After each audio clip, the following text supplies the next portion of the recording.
Află cât de prost ești. Să jucăm un joc. Dacă ridici 4 degete sau mai multe, ești destul de aerian. Începem? Ridică un deget dacă vreodată ai aruncat lingura la gunoi în loc să o pui pe capacul iaurtului. Ridică un deget dacă vreodată te-ai necat cu apă în timp ce beai. Ridică un deget dacă nu-ți amintești ziua de naștere a primei persoane care apare atunci când apeși pe săgeata de jos și selectezi opțiunea WhatsApp.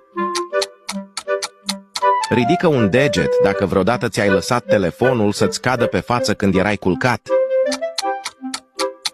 Ridică un deget dacă vreodată ai încercat să te întorci la somn pentru a continua povestea unui vis. Ridică un deget dacă obișnuiești să te împiedici urcând scările. Ridică un deget dacă lovești întotdeauna degetul mic al piciorului în toate mobilele din casa ta.